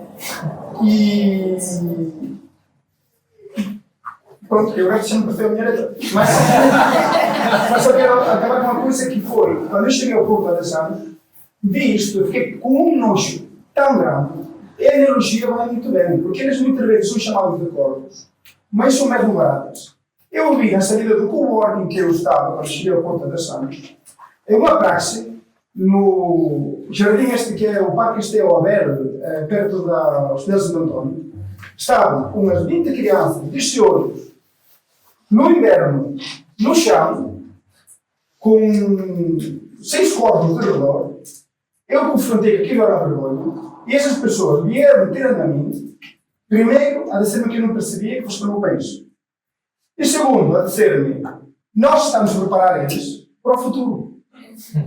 É dizer, a normalização desta violência começa já nas praxes. E as praxes são consentidas desde a reitoria. E tudo que passar uma coisa muito grave para serem cortadas. Mas isto retoma de novo. E vemos de novo as praxes nas ruas, pessoas que são coacionadas a participar delas. Porque assim são preparadas para o mercado laboral. Como me argumentou a mim, um dos intermediários destas baratas. E então, assim, é muito sistemático. E é muito triste, mas temos que pisar as baratas.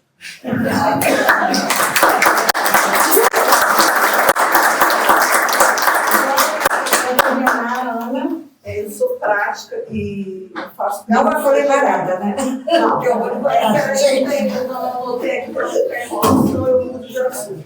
Eu queria saber como distinguir uma bronca do chefe, não sei se existe essa palavra aqui em Portugal, do assédio laboral, e o que fazer para provar esse assédio.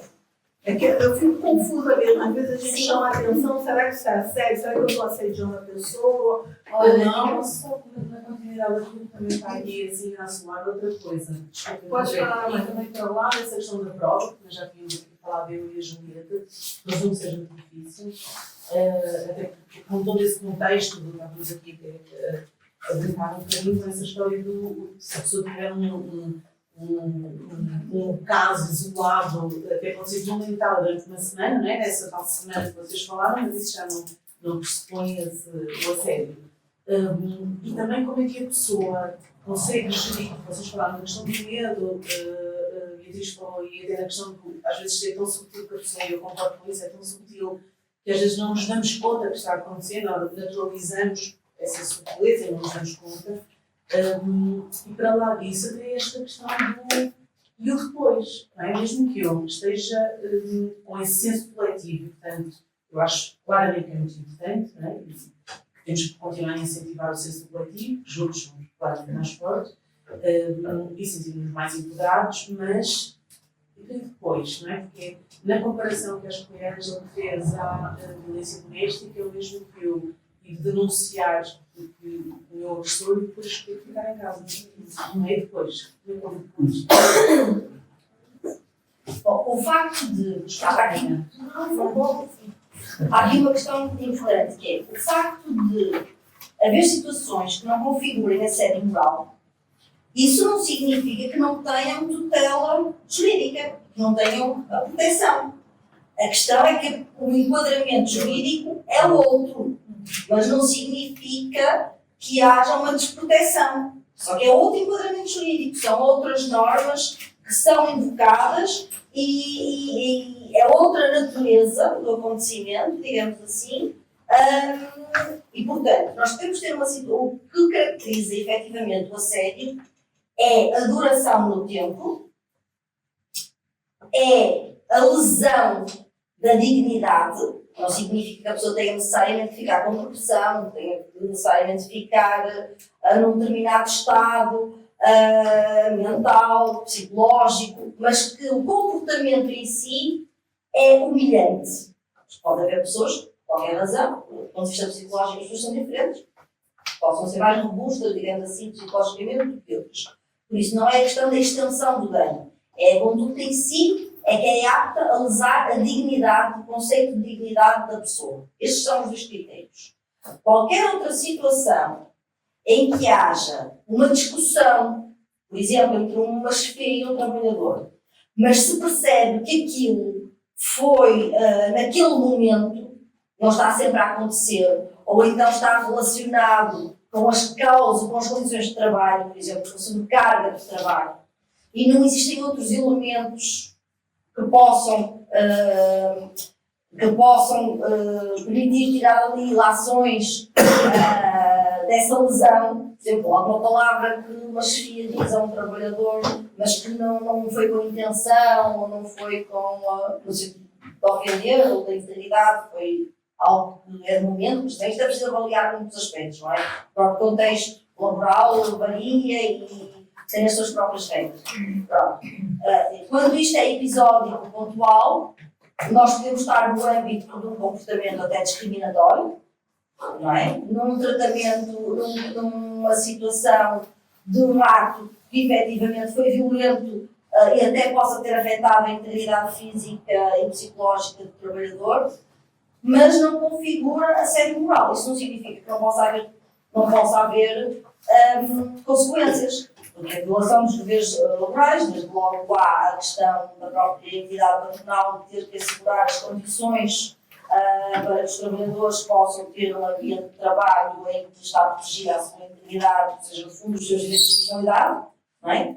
Mas, e também não serem discriminados. Por exemplo, uma chefia que atribui um prémio a todos os trabalhadores e não atribui a um trabalhador. Isto só por si não é assédio moral, se não for acompanhado de outros elementos. Não significa que não seja uma situação de discriminação. E há de ter depois o seu tratamento. E a discriminação está proibida. E o princípio da igualdade e o princípio da não discriminação são princípios basilares, no geral, do direito e também do Código de Trabalho. Por isso, a questão não é que não exista proteção. A questão é que vai ter um outro enquadramento.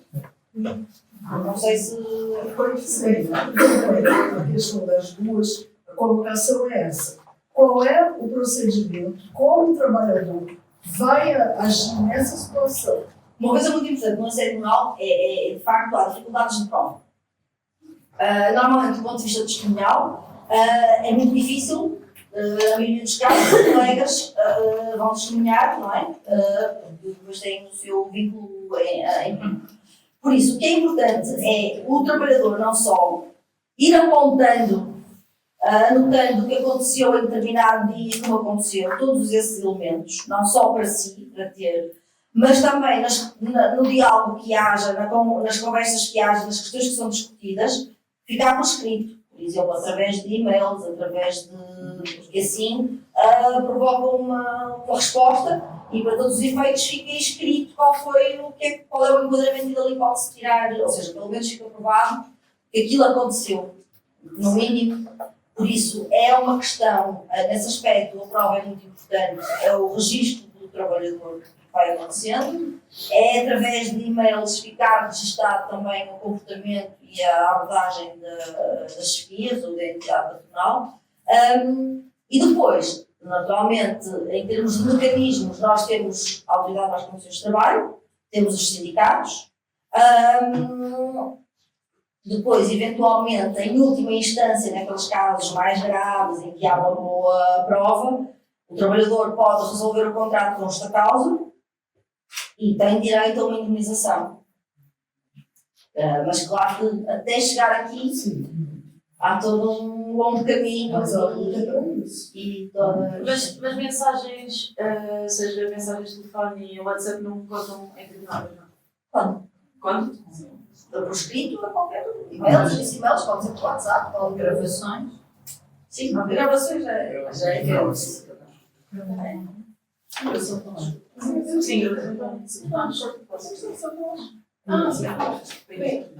eu gostaria de participar de ter uma reflexão breve sobre o que estamos a discutir, que é o assédio laboral, uma conversa necessária. Eu começaria pela questão do que é considerado legalmente um assédio laboral. Não será que é o momento em que sindicalistas e profissionais de questionar se essa lei realmente responde àquilo que deveria ser considerado assédio? Porque para o assédio laboral ser considerado como tal, tem que haver uma recorrência, uma exposição recorrente ao evento. Ou seja, quantas vezes temos que beber o veneno até morrer? Então, precisamos se calhar começar a questionar se essa lei realmente responde ou atende àquilo que são as necessidades do trabalhador enquanto exposto numa situação hostil. Porque há aqui pessoas que se calhar já tiveram experiências de assédio e é uma situação realmente hostil porque é uma desigualdade hierárquica e o superior hierárquico sempre amedronta. Ele pode não dizer nada, mas o nosso trabalho, vou usar a expressão que usam no meu país, o nosso pão está nas mãos dele. E do momento que eu abrir a boca e reclamar em algum lugar, como disse há pouco tempo o senhor, ao médico, por exemplo, da medicina laboral ou medicina do trabalho, pode haver retaliações. E nós sabemos que a Constituição, ou a organização do mercado do trabalho atual, impõe barreiras para a entrada ou recomeço de carreira. Então, muitas vezes, um profissional que não consegue provar, que, na minha opinião, devia ser o contrário, se o funcionário disser que eu fui assediada pelo patrão ou pelo colega, é o colega assediador que deve provar que não assediou, porque não é uma pessoa lesada que está exposta ao estresse que depois vai se repercutir na sua saúde pessoal, nas suas relações sociais, ou seja, vai criando pequenas bolhas e ele fica sufocado. Eu sou exposto, como não é por um ano, não é por 6 meses, não pode ser tratado como assédio laboral, tem outro enquadramento legal, que não seriam os mesmos trâmites do assédio. Então, se calhar, é o momento que começamos a questionar se essa lei realmente não devia ser repensada, reenquadrada para a atual configuração do mercado de trabalho. Obrigada.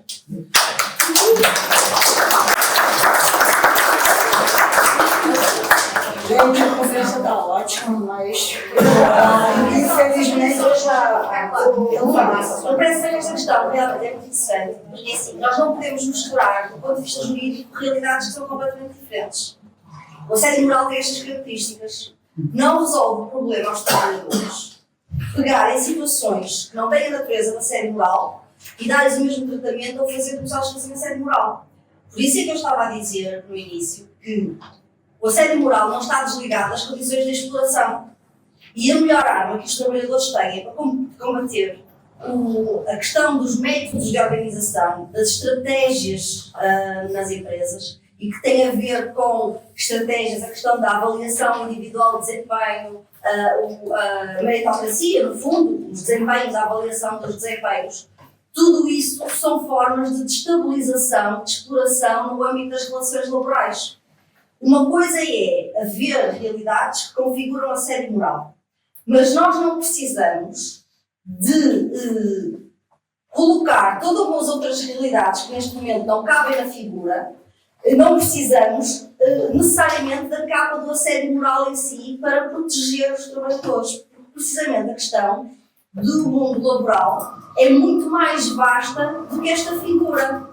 Aliás, nós ao colocarmos a tónica demasiado na questão do problema das relações laborais, no problema do assédio moral, podemos estar a desviar daquilo que é verdadeiramente importante combater no âmbito laboral e que tem a ver com as questões da exploração. Ou seja, o que eu quero dizer com isto é que a luta pelo aumento de salários a luta pelas condições de trabalho dignas, contra a desregulação dos horários, tudo aquilo e contra a precariedade, tudo aquilo que são condições laborais e que têm a ver com a dignidade do trabalho, e naturalmente que nós conseguimos isso através do reforço das associações sindicais, que são as associações sindicais representando os trabalhadores e com a força dos trabalhadores que vão mudar essas condições. Ao fazer isto, automaticamente o assédio moral e os problemas de discriminação no trabalho e dos conflitos laborais diminuem. Ou seja, por isso é que eu estava a fazer há pouco a distinção entre causas e sintomas. Uma coisa é nós dizermos, é preciso reforçar o investimento na ACT para tratar destas situações de assédio moral, é preciso ter sanções na lei. Isso está tudo certo. Mas não é isso que resolve o problema, porque o problema está na causa. E a causa tem a ver com a concepção política e económica com o capitalismo. O capitalismo coloca o trabalho como uma mercadoria. E por isso, enquanto nós não resolvermos isso, e porque também dar aqui uma nota do Estado Social, que é estas ideias agora da moda, que não são nada da moda e são muito velhas, do neoliberalismo, de intervenção mínima do Estado, e esse é um aspecto que também está relacionado com estes problemas laborais. Porque estes problemas laborais, não só do assédio, mas dos conflitos e da discriminação, implica aqui que o Estado dote as instituições, e nomeadamente os sindicatos, para poderem atuar. E o que nós estamos a assistir, e isso também tem a ver, quando nós falamos que há um aumento dos problemas do assédio laboral, também tem a ver com o enfraquecimento que tem vindo a ser feito no âmbito das medidas do Código de Trabalho, e que agora também estão aqui em cima da mesa, com o enfraquecimento dos sindicatos, da liberdade sindical e da contratação coletiva. Por isso, só queria deixar aqui a nota, é que em vez de focarmos demasiada atenção na figura em si, no fenómeno em si, ele mais não é do que a ponta do iceberg de algo muito mais grave, que está na base e que tem no fundo a ver com opções políticas neoliberais. Sim. Eu, de novo, agradeço a presença de todos. Eu acho que foi uma boa conversa, né? Acompanhe nossas redes sociais para saber o próximo evento, por favor. A ficha de inscrição para quem quiser participar dessa nossa campanha de associados está à minha disposição. E eu passo a palavra à Márcia, à Ângela e à Beatriz para se despedirem no último. Pronto, despedir-me muito obrigada a todos. Então, há um trabalho excelente e votos de continuação de ótimo trabalho para a Associação, e continuo a fazer iniciativas e a agregar mais pessoas, porque é ótimo ter este espaço de discussão, e por isso até à próxima, e desejo bom trabalho a todos.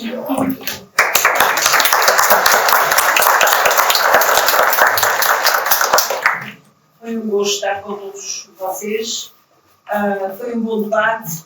É para continuar a debater, para lutar. Insisto sempre na luta, que é importante. E sejamos positivos. Vamos conseguir um mundo melhor, em que os trabalhadores vão ter o lugar que merecem e o salário que merecem, sobretudo.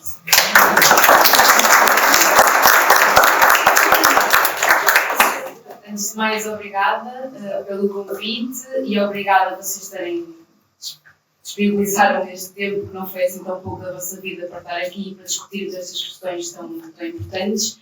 Eu vou ser mais ousada e vou deixar a bola para o vosso lado. A CGTB está a promover uma jornada de luta no dia 20 no Porto e em Lisboa. Portanto, há uma concentração no Porto e em Lisboa. Aqui no Porto é às 10 da manhã e, portanto, é o momento de levarmos para a rua tudo o que nós tivermos a discutir aqui hoje, em concreto estas alterações laborais que estão em cima da mesa. Portanto, convido-os a todos a estarem presentes nesta concentração no dia 20 às 10 da manhã aqui no Porto. E obrigada por ter estado.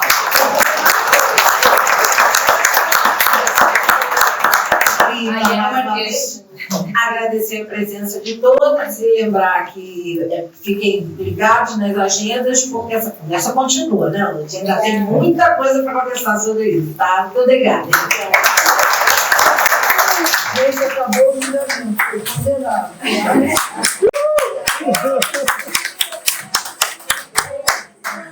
Obrigada.